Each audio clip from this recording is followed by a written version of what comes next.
పూరాలుకల్ BRS పార్టీలో జరుగుతున్న వ్యవహారాలు రోజు రోజుకి ముదిరిపోతున్నాయి. తాజాగా కవిత తన తండ్రికి రాసిన లేఖ బయటపడిన వ్యవహారం, కేసీఆర్ చుట్టూ దయాలున్నాయని ఆమె చేసిన వ్యాఖ్యలు గులాబీ పార్టీలో తీవ్ర చర్చనీయాంశంగా మారింది. ఈ నేపథ్యంలోనే సోషల్ మీడియాలో కవితకు మద్దతుగా కొందరు పోస్టులు పెడుతుంటే మరికొందరు ఆమెకు వ్యతిరేకంగా మాట్లాడుతున్నారు.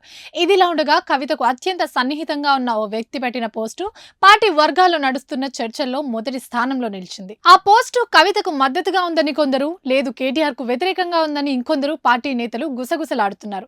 ఇంతకీ ఆ పోస్ట్ లో ఏముందో చూద్దాం. పార్టీ అంతర్గత విషయాలు అంతర్గతంగానే మాట్లాడాలన్న కేటీఆర్ పార్టీకి వ్యతిరేకంగా బహిర్గతంగా మాట్లాడింది ఎవరో చెప్పాలని ఆ పోస్ట్ లో పేర్కొన్నారు. అంతేకాదు కవిత లేఖను బహిర్గతం చేసిందెవరో కూడా చెప్పాలని డిమాండ్ చేశారు. తనపై కుట్రలు జరుగుతున్నాయని పార్టీ స్పందించాలని కవిత అన్నప్పుడు కేటీఆర్ ఎందుకు స్పందించలేదని ప్రశ్నించారు. బీఆర్ఎస్ ప్రజాస్వామ్యయుతమైన పార్టీ అని, అందరికీ స్వేచ్ఛ ఉంటుందని చెప్పిన కేటీఆర్ సమన్యాయం ఎందుకు పాటించడం లేదని నిలదీశారు. కేటీఆర్ పై, హరీష్ రావుపై ఆరోపణలు వస్తే కేసులు వేసేందుకు ముందుండే పార్టీ కవిత విషయంలో ఎందుకు అంటి ముట్టనట్టు వ్యవహరించిందని పార్టీని కూడా ఇరుకున పెట్టేలా ఉంది ఆ పోస్టు. పెద్దవారిపై జరుగుతున్న కుట్రలపైనే స్పందించకపోతే సామాన్య కార్యకర్తల పరిస్థితి ఏంటని నిలదీశారు. వర్కింగ్ ప్రెసిడెంట్ గా మీకు ఎలాంటి బాధ్యత లేవా అని పోస్టులో ప్రశ్నించారు.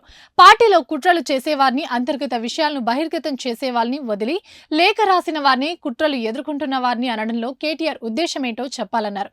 కేటీఆర్ చాలా హుషారుగా వివరిస్తున్నారు. పార్టీ ఏమైనా మీ జాగీరా, కవితకు హక్కులు లేవా అని గట్టిగానే నిలదీశారు. ఈ పోస్టును ఉద్యమకారులకు, కవితకు అత్యంత సన్నిహితులైన వారందరికీ పంపించారు. తెలంగాణ విత్ కవితక్క, వి స్టాండ్ విత్ కవితక్క పేరుతో సర్కులేట్ చేశారు. అయితే ఈ పోస్టుపై కూడా బీఆర్ఎస్ వర్గాలు భిన్నాభిప్రాయాలు వ్యక్తం చేస్తున్నట్టే తెలుస్తుంది. కవిత ప్రమేయం లేకుండా, ఆమె అనుమతి లేకుండా పోస్టు చేసే ధైర్యం అత్యంత సన్నిహితులు చేయబోరని పార్టీ వాదనలు వినిపిస్తున్నాయి. మరోవైపు కవిత ధోరణి, వ్యవహార శైలి చూస్తుంటే పార్టీలో ఇక కొనసాగలేరేమోనన్న అభిప్రాయాలు కూడా వ్యక్తమవుతున్నాయి.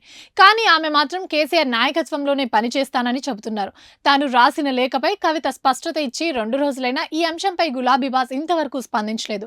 దీంతో పరిణామాలు ఎటువైపుకు దారి తీస్తాయోనని పార్టీ శ్రేణులు ఆందోళన చెందుతున్నారు. అసలు కవితను కేసీఆర్ పిలిచి మాట్లాడతారా లేదా అన్న సందేహాలు కూడా వినిపిస్తున్నాయి. రోజులు గడుస్తున్న కొద్దీ పార్టీ వర్గాల్లో ఈ ఆసక్తి ఎక్కువగా పెరిగిపోతుంది. అయితే సామాజిక తెలంగాణ రావాలి అంటూ కవిత గతంలో చేసిన వ్యాఖ్యలపై కేసీఆర్ కొంత ఆగ్రహంతోనే ఉన్నట్టు పార్టీ వర్గాలు చెబుతున్నా, ఏదైనా విషయంలో తనతో విభేదిస్తే కేసీఆర్ కు నచ్చదని ఆయన సన్నిహితులు చెబుతున్నారు. అలాంటి వ్యక్తుల ముఖం చూడడానికి కూడా ఇష్టపడరని అంటున్నారు. ప్రస్తుతం కవిత కూడా బహుశా అదే పరిస్థితి ఉండొచ్చని భావిస్తున్నారు. అయితే ఇప్పటికే ఇంటి గుట్టు రట్టవడంతో ఈ వ్యవహారాన్ని ఆయన కంట్రోల్ చేస్తారా లేదా అని పార్టీ ఎదురు చూస్తుంది.